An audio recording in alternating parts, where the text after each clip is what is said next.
Saudara-saudara sekalian yang dikasihi Tuhan Yesus Kristus, Shalom Aleichem. Apa kabar? Semoga saudara dalam keadaan baik semua. Senang sekali saya menjumpai Anda kembali melalui renungan harian GKI Kuitang.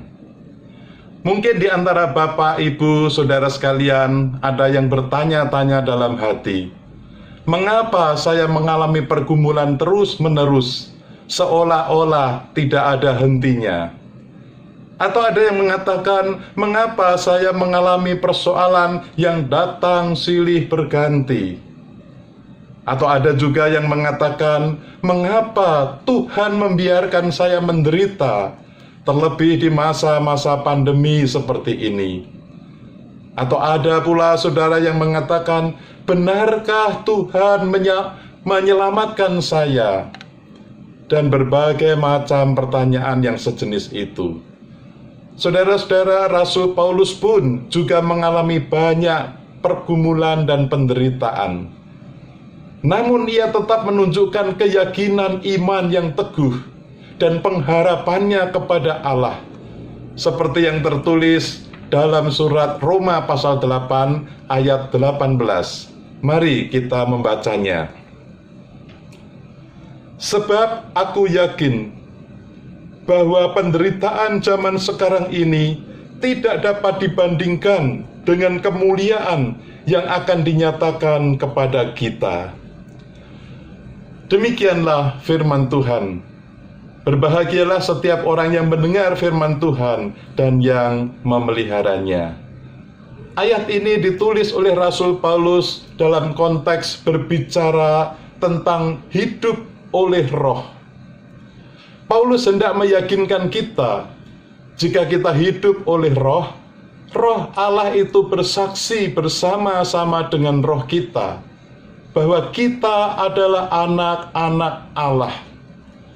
Dan jika kita menderita bersama-sama dengan Dia. Kita juga akan dipermuliakan bersama-sama dengan Dia. Maka Paulus bersaksi tentang keyakinannya. Sebab aku yakin bahwa penderitaan zaman sekarang ini tidak dapat dibandingkan dengan kemuliaan yang akan dinyatakan kepada kita. Oleh sebab itu kita sebagai anak-anak Allah yang hidup pada zaman sekarang ini, meskipun menghadapi banyak penderitaan, kita mempunyai pengharapan. Roh Allah membantu kita dalam kelemahan kita, yang memberi kepastian jiwa kita selamat, sehingga kita pun yakin bahwa Allah turut bekerja dalam segala sesuatu untuk mendatangkan kebaikan bagi saudara-saudara dan saya yang mengasihi Dia. Puji Tuhan. Saudara-saudara sekalian, masih ingatkah saudara pujian jemaat dalam ibadah GKI Kuitang pada hari Minggu tanggal 27 April tahun 2014? Mungkin saudara ikut serta menyanyi lagu PKJ 232 yang berjudul Dikala Hidupku Tentram. Mari kita menyanyikan kembali lagu ini dengan penuh iman dan pengharapan.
Nyanyian ini merupakan suatu kesaksian bahwa dikala hidup kita tentram dan senang, maupun ketika gelombang badai menerjang, Tuhan mengajar kita untuk tetap bersaksi dengan tegas, "Selamatlah jiwaku, selamatlah jiwaku."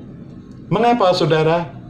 Karena Tuhan Yesus telah menebus kita dengan darah-Nya yang kudus, sehingga kita dapat bersaksi, "Selamatlah jiwaku, selamatlah jiwaku." Nyanyian ini memiliki judul asli "It is Well with My Soul", yang digubah oleh Horatio Gates Spafford, seorang pengacara muda yang amat sukses di Chicago. Kesuksesan karier tentu saja diikuti dengan kesuksesan finansial. Spafford baru saja menanamkan hampir seluruh kekayaannya pada sebuah proyek real estate yang dibangun di tepi danau Michigan. Namun kebakaran hebat menghanguskan seluruh kekayaannya dalam sekejap. Setelah bencana tersebut, Spafford memutuskan untuk mengabdikan hidupnya dalam pelayanan bersama pengkhotbah terkenal pada masa itu, D.L. Moody, yang pada saat itu tengah melakukan perjalanan pelayanan ke Inggris. Spafford berencana untuk melakukan perjalanan ke Eropa bersama dengan seluruh anggota keluarganya. Namun pada saat-saat menjelang keberangkatannya, tiba-tiba ada urusan bisnis yang harus ia kerjakan, yang harus ia selesaikan. Itulah sebabnya ia minta istri dan keempat putrinya untuk berangkat terlebih dahulu. Sementara Spafford akan menyusul setelah urusan bisnis di Chicago diselesaikannya.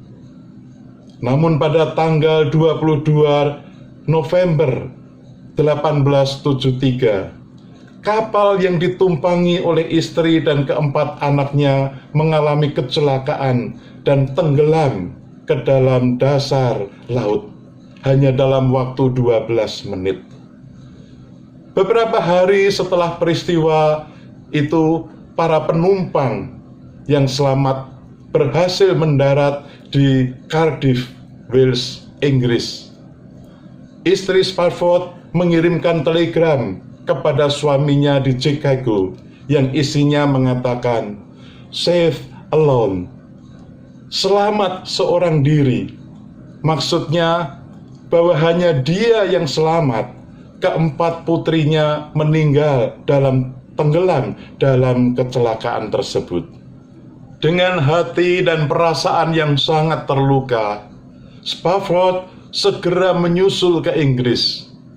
Ketika dia dibawa ke tempat di mana keempat putrinya meninggal tenggelam itu, di atas kapal ia menuliskan teks lagu yang kita kenal sekarang ini dengan suatu keyakinan teguh akan kasih Kristus, karya penyelamatannya, dan keagungan kedatangannya kelak. Itulah sebabnya ia berulang kali menuliskan, "Selamatlah jiwaku, selamatlah jiwaku." Saudara-saudara, Allah berkenan menuntun kita menjalani kehidupan yang tenang dan damai, tetapi juga terkadang harus menghadapi badai dan penderitaan. Pastinya Allah mempunyai maksud dan rencana yang baik dalam kehidupan kita, yang kita tidak ketahui pada saat kita bergumul dalam penderitaan. Tetapi pada waktunya nanti, kemuliaan Allah akan dinyatakan. Amin, saudara-saudara. Di situasi masyarakat kita yang diliputi penderitaan ini, bersediakah saudara dituntun Tuhan untuk bersaksi, "Selamatlah jiwaku, selamatlah jiwaku"? Bersediakah saudara mengulurkan tangan, mewujudkan kasih Tuhan bagi sesama? Lakukanlah sesuai dengan kemampuan saudara. Amin. Mari kita berdoa. Bapa kami yang di surga, segala puji syukur kami panjatkan kepadamu. Di tengah situasi pandemi dan bermacam bencana menimpa, firman-Mu mengingatkan kami bahwa penderitaan yang kami alami sekarang ini tidak sebanding dengan kemuliaan Tuhan yang akan dinyatakan, sehingga membuat kami tetap bersemangat dan berpengharapan. Tak henti-hentinya kami berdoa, kiranya Tuhan menyembuhkan saudara-saudara yang sakit, juga bagi yang terpapar COVID. Kiranya Tuhan memberi penghiburan bagi saudara yang berduka cita dan mengalami bencana. Ya Bapa, mampukanlah kami tetap bersaksi, selamatlah jiwaku, selamatlah jiwaku. Dalam nama Tuhan Yesus Kristus kami berdoa. Amin. Tuhan memberkati saudara dan keluarga.